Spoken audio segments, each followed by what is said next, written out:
Well, hello, everyone. First of all, welcome to Charleston 2024. I'm Thomas Romano. I'm the Global Sales Director at ASM. I appreciate you taking the time to choose our presentation today, and hopefully you'll find that very beneficial for you and your universities or so forth. Today, our topic is on set and forget. So sustainability and equity in scholarly publishing. A little introduction to ASM for those of you that may not know. ASM is a society publisher. Our mission is to promote and advance the microbial sciences. We were established in 1899, and we're home to many of the scientists globally to help prepare for our future events. We have 36,000 members globally as well, and we are a leader in the microbial sciences. And we stand to advocate toward evidence-based public policy. As we know in the US, we just had a new term election, so we're still going to advocate no matter who's in office. That's what we stand for. With our journals team, ASM journals are the most prominent in our field. We do cover all fields from microbiology and every type of microbe. And our publishing process is fair and rapid for all the peer review.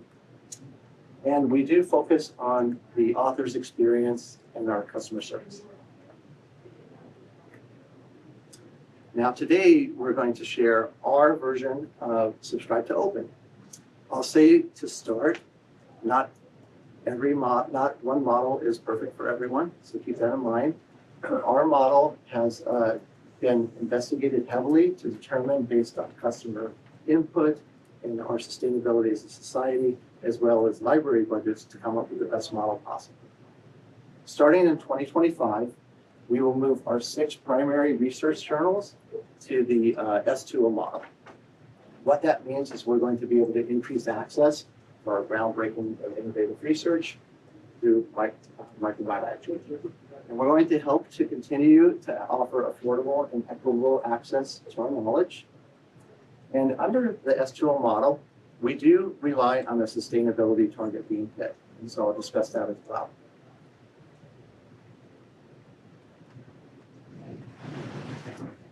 So for those of you who are not familiar with S2O, it does rely on a sustainability target, which was set. And the target relies on each of our journals hitting their individual targets, and then that will basically open up our entire portfolio of our 6 primary research journals. In order to do that, we need to make sure that libraries continue their subscriptions. That's part of the subscribe model, and it means that it will allow us to be sustainable.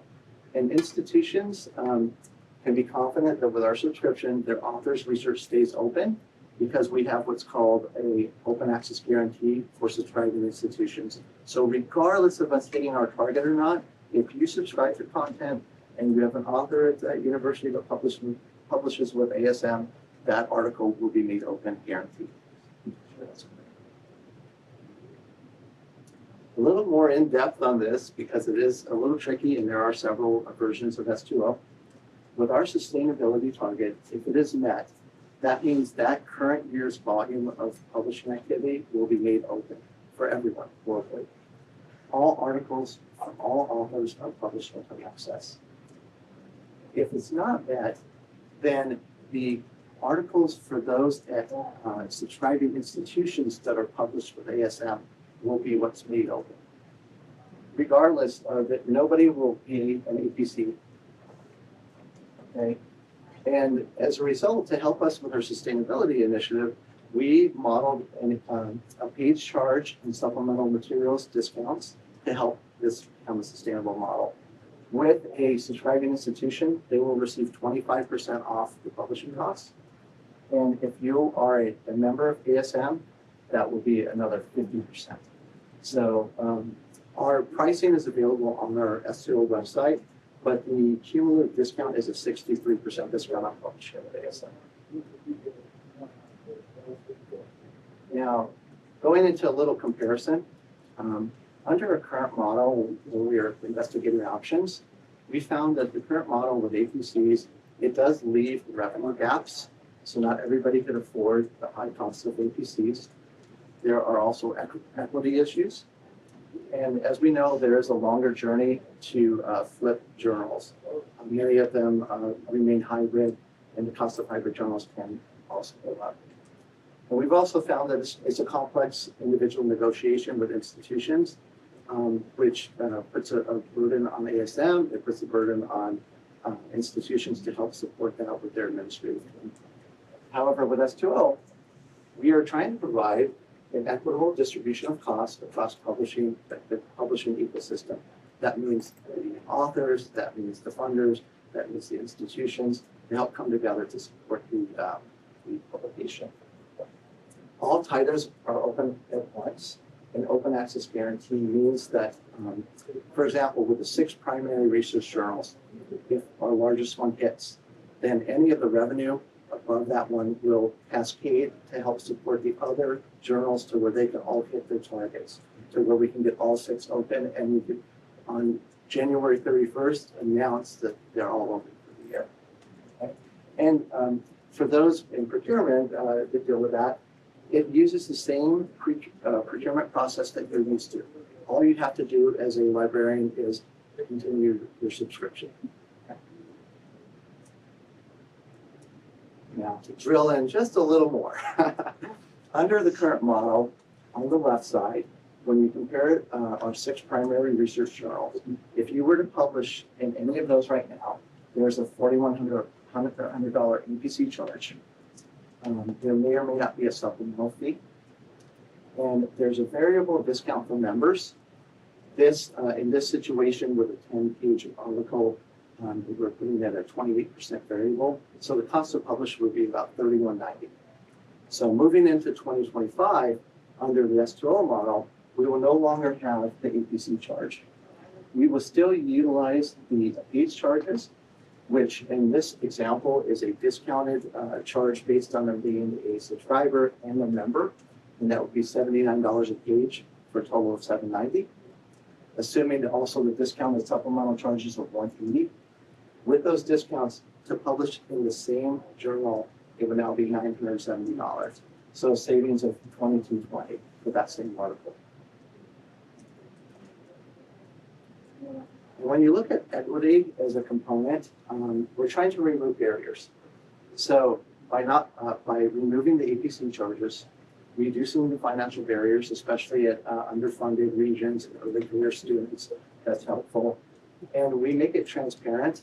On our S2O website, we have all the different page charges and supplemental charges, which is played out depending on if you're a member or subscriber. It goes through different scenarios.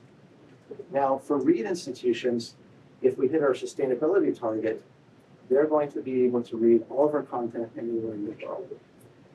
If we do not hit our sustainability target, then only those articles that are published with a subscribing institution will be made open. I know it's a lot, so I'm going to sum it up. So institutional benefits to set and forget is you set it once by renewing at the beginning of the year, and all the benefits continue throughout the year with no added work. So we've utilized, not so fast. We utilize it. Technical difficulties, it's advancing by itself. Okay. We utilize a transparent article submission process, and we also utilize CCC's rights link to allow for simplified payments. There's no longer publishing APC fees. I know. I'm coming back to that one. It's like subliminal, right? Sorry, I'm just gonna have to keep going back. So, regardless of your subscription, there's no longer APC fees. With subscribing members, we also offer discounts for a subscription and a membership discount for publishing charges. With S2O, there are no needs for administrative burdens to be placed on the university library system or on a consortia that might limit that relationship.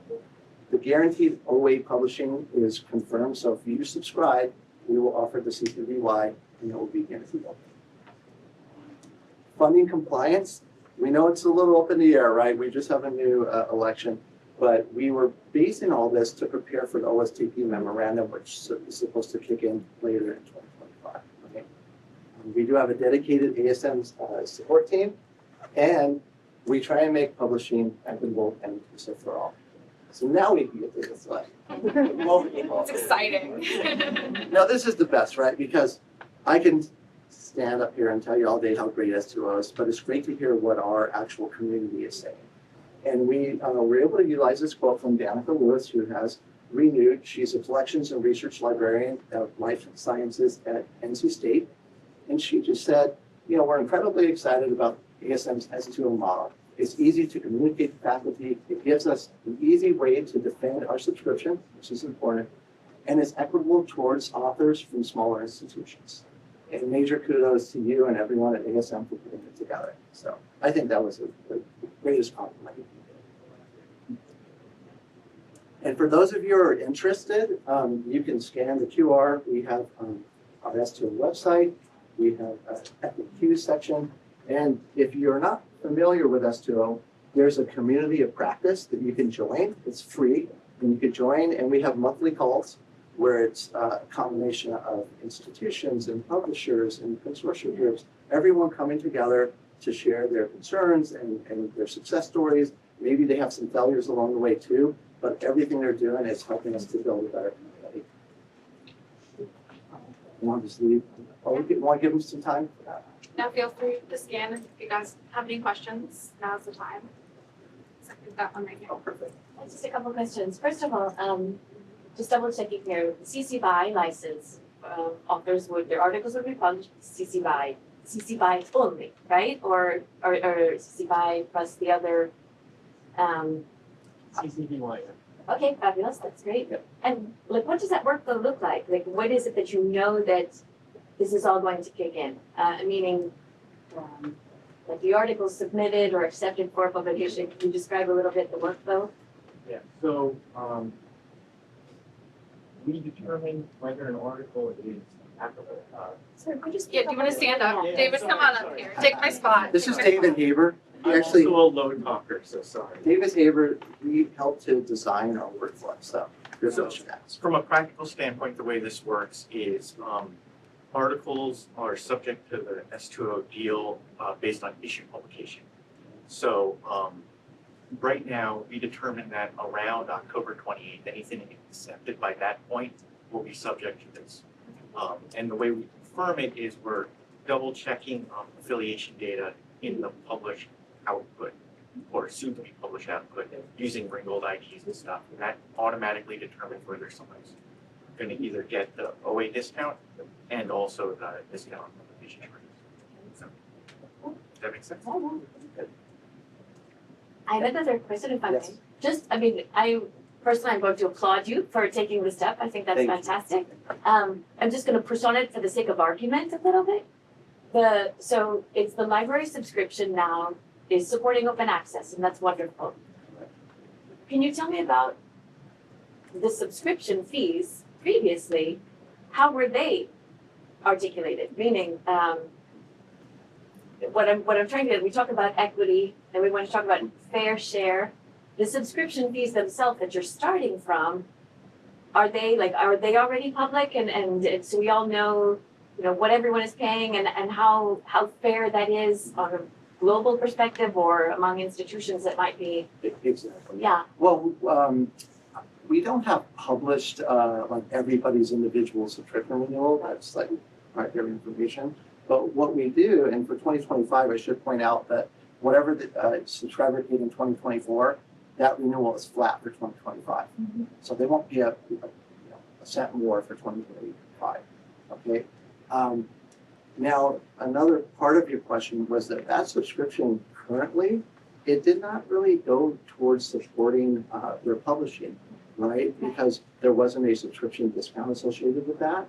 And so that was part of the flaw in the EPC model, right? So moving to an S2O model, we incentivize the subscription by offering a 25% discount for a subscriber. And then if you're a member, I should also point this out, ASM currently has about 12 different membership levels. Moving into 2025, any of the membership levels will qualify for a discount.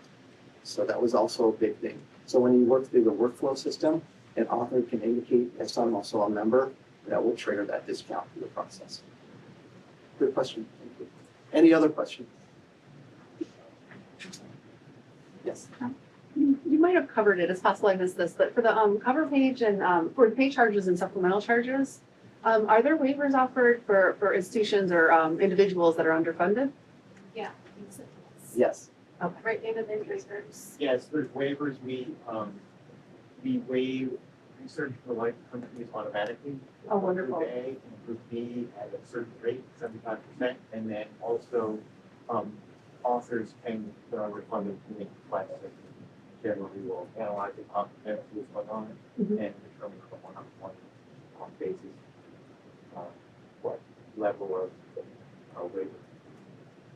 Thank you. So for those of you who might not have heard, we are continuing the waivers for those that are underfunded. There's different levels. They could also apply for a waiver if need as well.